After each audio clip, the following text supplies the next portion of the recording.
Well, first of all, I would like to say that I think that the Fianna Fáil motion is an opportunist and simplistic motion, and I think it's aimed at tarnishing everyone basically to dilute the findings of Mahon, and I think it's full of red herrings, and the issues that are raised in it are a different kind of planning issue to that covered by Mahon.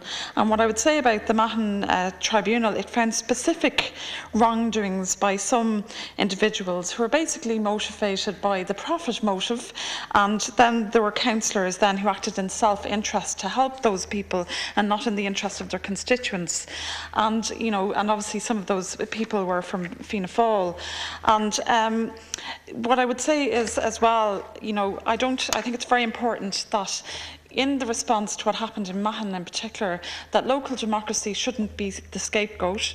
There were many good councillors, and there are many good councillors, and that includes councillors from Fianna Fáil. And I think Fianna Fáil's job, instead of putting this kind of opportunist motion, should be to take on board the findings of Mahon in relation to its own councillors, actions in the past, and not, but then defend democracy and not be trying to, paint everybody with the same brush, because that serves Fianna Fáil, it serves them very badly, and it doesn't help in terms of protecting democracy.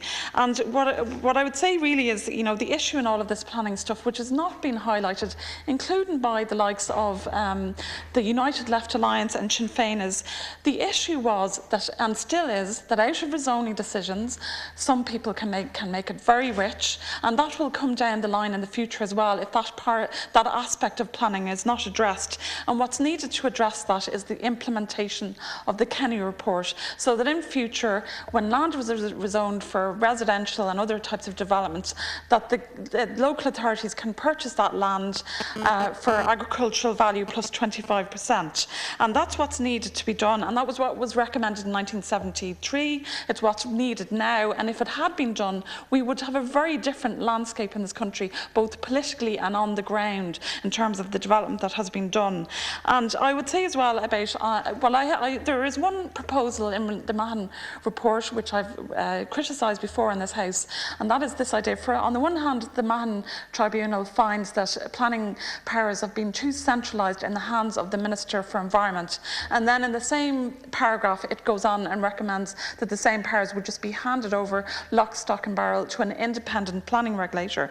And then it goes further and hands that regulator even more powers, including what I would consider to be legislative ones. And I think that this idea, we know from our history, we know from recent findings and reports in tribunals, that unelected officials are just as capable of having corrupt officials amongst them.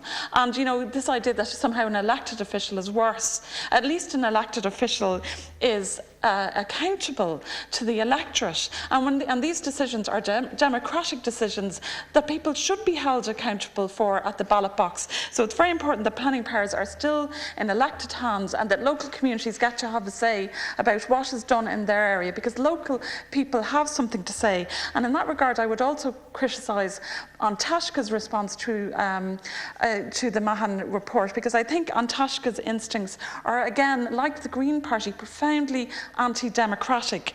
And what they propose, for example, is basically that you would reduce the number of planning authorities and centralise planning decisions further than they already are. And in that regard, what I would remind them of is one of the issues about the wrong planning decisions that were taken in the Dublin County Council area in the period of years covered by the Mahon report is that you had councillors from Swords making decisions about planning down in Tala, things like that, so that they could hide behind the fact that they weren't the local councillors and could never be held accountable by the local electorate. So we don't need to centralise planning any further. We do need to retain local democracy. We need to strengthen it, and we need to make it more participative as well.